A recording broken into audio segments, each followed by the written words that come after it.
خوش آمدید ابن حر. بے شک تم اور تمہارے ساتھی نے جو کارنامے دکھائے ہیں اس سے مختار کی حکومت کی بنیادیں ہل گئی ہوں گی. آج سے تم بنی زبیر کی حکومت کے خاص سرداروں اور مشیروں میں سے ہو. تمہاری شجاعت اور ہوشیاری ایک ایسی دو رخی تلوار ہے جو مختار اور اس کی غاصب حکومت پر کاری ضرب لگا سکتی ہے. ممنون ہوں جناب مصعب. میرا نیا خواب یہ ہے کہ آپ کے ساتھ آپ کے لشکر میں شامل ہو کر ظالم کذاب ثقفی اور اس کی جابر حکومت کی بساط کو الٹ کر رکھ دوں. خدا نے چاہا تو الٹ دیں گے. یہ میرے چھوٹے بھائی جعفر ہیں.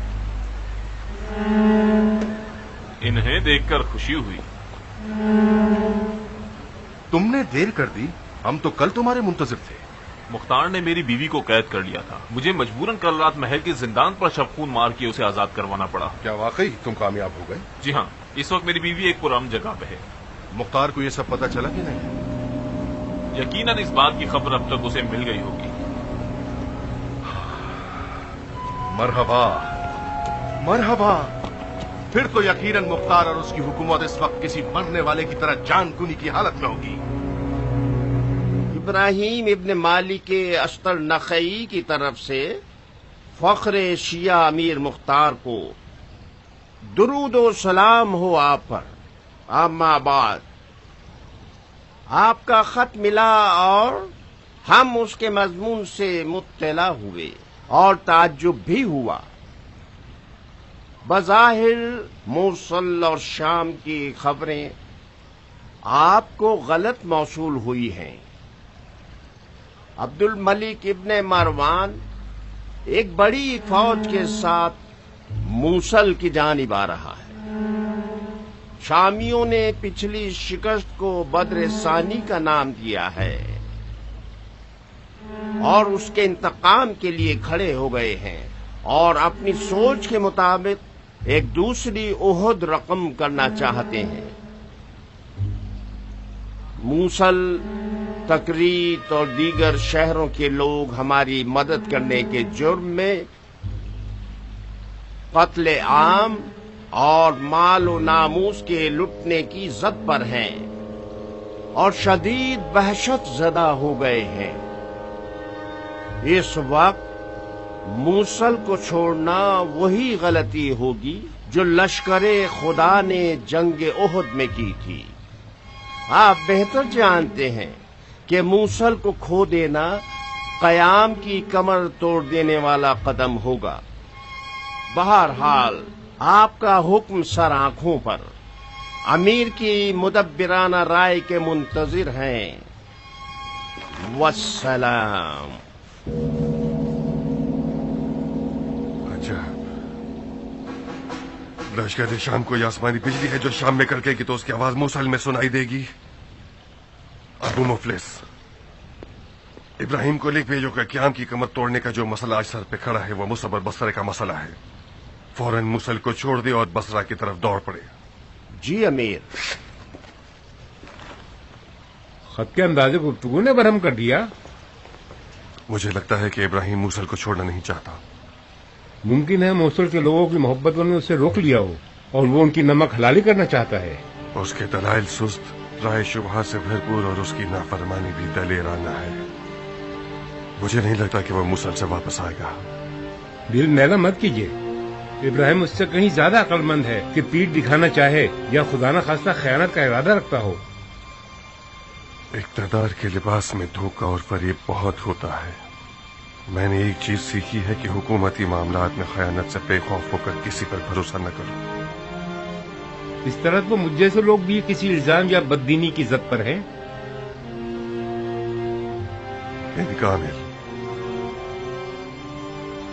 صاحبان اقتدار زیادہ تر خود ہی اپنے آپ کو خنجر مارتے ہیں. میں خود پہ رکھ کے مثال دے رہا ہوں تاکہ اس کڑوے سچ کو ماننا تمہیں برا نہ لگے. اگر کبھی تم نے یہ سنا کہ امیر مختار نے مختار کے ساتھ خیانت کی ہے تو تعجب نہ کرنا. مجھے یقین نہیں آتا ابو اسحاق. امیر کا ظرف شیشے کا نہیں ہے جو ٹوٹ جائے. پتھر سے زیادہ سخت اور ہیرے سے زیادہ تیز دھار رکھتا ہے. میں نے ہمیشہ امیر کی نگاہوں میں نفس امارہ کو ذلیل پایا ہے. اس کا مطلب ابھی تک تم نے شیطان کو بخوبی نہیں پہچانا دوست. وہ مجھے اقتدار کی لذت کی جانب وسوسہ نہیں کرتا. اسے معلوم ہے کہ میں عدل کا عاشق ہوں. نقاب عدل چہرے پہ ڈال کے امیر مختار کو مختار کے دو بدو کھڑا کر دیتا ہے.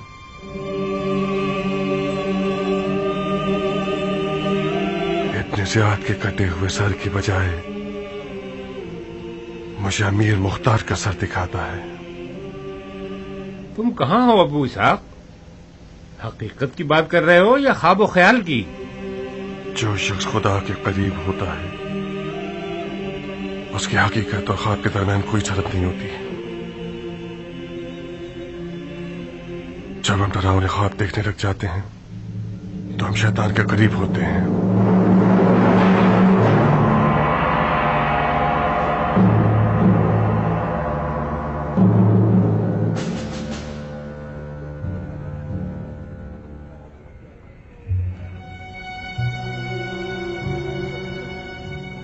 اور پھر اس وقت قیام کی حکومت کا شامیوں سے کوئی جھگڑا نہیں ہے.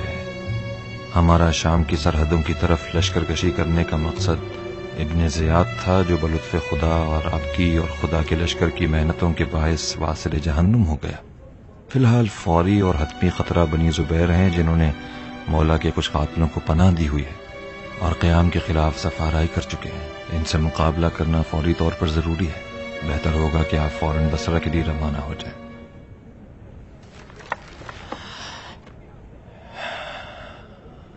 خام خیالی ہے. ابن لقیت. جی امیر. ہمارے خطوط کے مضمون مختار کو بدلے ہوئے کیوں پہنچتے ہیں؟ آپ نے جو حکم دیا تھا میں نے وہ سب بغیر کمی پیشی کے لکھ کر کوفے کی جانب بھیجا تھا. یہ لو خود ہی پڑھ لو. مختار کا خط ہے. شام کی ہاری ہوئی فوج، کافی سارا وقت. میں نے کب شامیوں کے ممکنہ حملے کے حوالے سے کوئی بات کی؟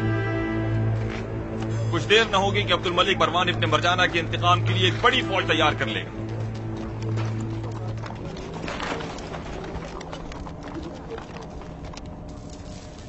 اندر آ جاؤں بھائی. آؤ بیٹھو.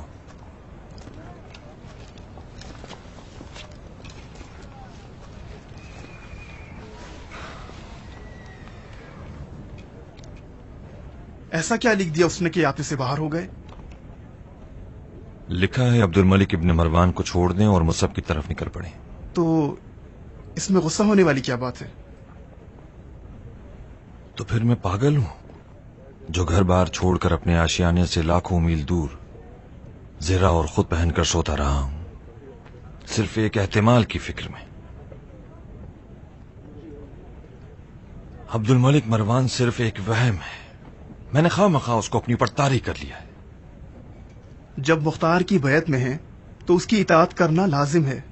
اتنی ٹال مٹول کیوں کر رہے ہو بھائی؟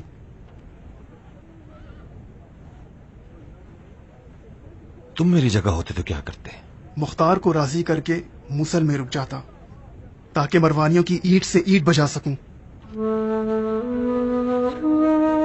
بابا جان کی قبر کی قسم، میں اپنے نظریات کا اظہار کر کے تمہارے اور مختار کے رابطوں کو خراب نہیں کرنا چاہتا، مگر جب تمہیں پریشان دیکھتا ہوں تو مجھ سے رہا نہیں جاتا. تم نے مختار اور اس کے قیام کی کچھ کم خدمت نہیں کی ہے. یہ ناانصافی ہوگی کہ وہ تمہاری رائے نہ سنے. تم نے مختار اور اس کے قیام کی کچھ کم خدمت نہیں کی ہے. یہ ناانصافی ہوگی کہ وہ تمہاری رائے نہ سنے.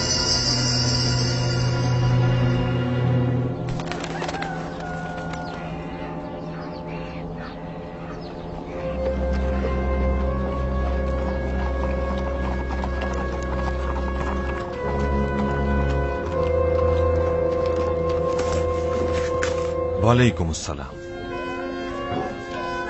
درود ہو علی کے سینہ چاک عاشقوں کے امیر پر. تم پر بھی خدا بند کا درود ہو. بڑے جوش میں ہو کیا خبریں لائے ہو؟ اچھی خبریں ہیں. تقریباً دشمن کے لشکر کی پوری حیثیت اور تعداد کا حساب لگا گیا ہے.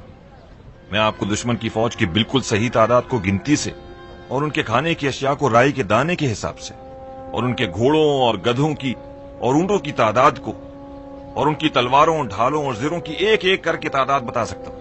ان کی مجموعی کیفیت بتاؤ۔ کوفے کے فراریوں میں سے 2 لشکر ابن حر اور ابن اشس کی سرکردگی میں، 3 لشکر حجاز سے مصعب اور اس کے بھائی جعفر کی سرکردگی میں، اور مصعب کی فوج کا سب سے خطرناک حصہ 2 لشکر ہیں جو آواز سے آئے ہیں اور محلب کی سرکردگی میں ہے، جو کہ ایک سیاستدان شخص ہے اور جنگی معاملات میں ماہر ترین شخص ہے۔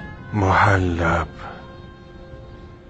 نام تو کافی مشہور ہے اس کا، اور نہایت ہیلا گر بھی۔ دراصل محلب میدان کے پیچھے کا شخص ہے، درمیانی حصے کا نہیں۔ وہ سامنے والے رقیب کو کمزور اور ناتواں کرنے میں عجیب سی مہارت رکھتا ہے۔ بن کامل، فی الفور تمام جنگی سرداروں کو بلاؤ۔ جی امیر۔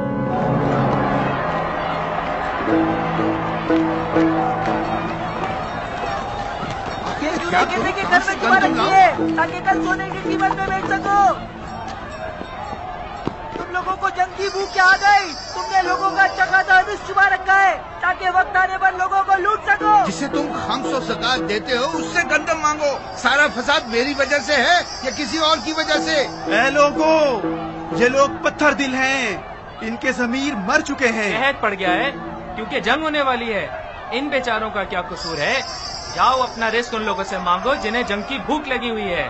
منافق اور منافقت پر لعنت ہے۔ منافق ہوگے تم اور تمہاری 7 پشتیں۔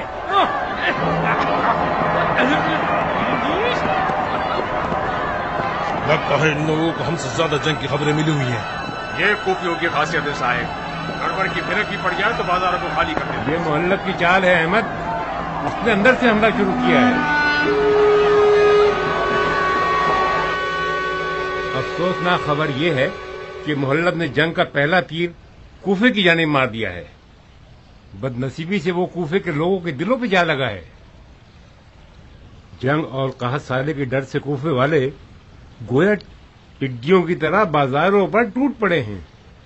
کچھ بعید نہیں کہ کل کو پیاز، شلجم، چقندر اور کدو بھی ناپید ہو جائیں گے اور ان کی قیمت بھی 10 گنا بڑھ جائے گی، اور لالچی دکانداروں نے بھی جتنی بھی ان کے پاس بے حد و بے حساب چیزیں ہیں انہیں نایاب ظاہر کرتے ہیں۔ اگر ان کا دشمن سے رابطہ ہو جیسا کہ بعض کا ہے بھی تو قیامت ہوگی۔ لوگوں کی دال روٹی کو اپنے باپ کے خون بہا کی قیمت پر بیچ رہے ہیں۔ میرے خیال سے مصعب کے لشکر کے خلاف کوئی بھی قدم اٹھانے سے پہلے ہمیں کوفے کی آشفتگی کو سنبھالنا ہوگا۔ مطلب کیا کریں؟ ان لالچی تاجروں اور دکانداروں کا آخر کیا کیا جائے؟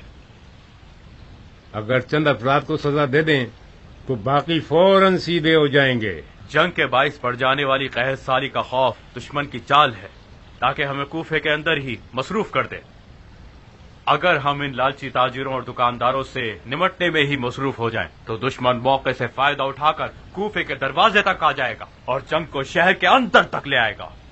میں یہ نہیں کہہ رہا کہ ہم دشمن کو اتنی مہلت دے دیں کہ وہ شہر کے دروازے تک آ جائے۔ لوگوں کا قحط سالی سے ڈر اور کھانے پینے کی قلت سے نمٹنا مقدمہ جنگ ہی ہے۔ جب تک ہم اس رکاوٹ کو ختم نہیں کریں گے تب تک جنگ کے اچھے انجام کی فکر بھی غلط ہوگی۔ ایسے برہم حالات میں کوئی بعید نہیں کہ ہم فوج کے کھانے پینے کے انتظام سے بھی قاصر رہ جائیں۔ کوئی شک نہیں کہ اس مسئلے کا حل ضروری ہے۔ یہ سپاہیوں اور ناظم شہر کی ذمہ داری ہے کہ اس فتنے کو ختم کر ڈالیں۔ سپاہیوں کا محکمہ اکیلے یہ کام نہیں کر سکتا، خفیہ سپاہیوں کو بھی شامل ہونا پڑے گا۔ ناظم شہر حق بجانب ہے اسماعیل۔ جو کچھ میں نے آج خود کوفیوں کے اندر دیکھا ہے، کچھ بعید نہیں کہ کل یہ لوگ ایک دوسرے کے گوشت کو نوچ لیں۔ یہ سازش بہت گہری اور سوچی سمجھی ہوئی ہے۔ مجھے تو لگتا ہے کہ دشمن ہم سے روبرو ہونے سے خوفزدہ ہیں، لہذا وہ کوفے کے اندرونی آشوب اور طوفان پر امید لگائے بیٹھا ہے۔ ابن حر کی پچھلی ہنگامہ رائی نے بھی یہ واضح کر دیا ہے کہ مصعب اور اس کا مکار مشیر محلب ہمیں کوفے کے اندر ہی مفلوج بنا دینا چاہتا ہے۔ یہ احتمالی بات نہیں ہے صاحب، یقیناً ایسا ہی ہے۔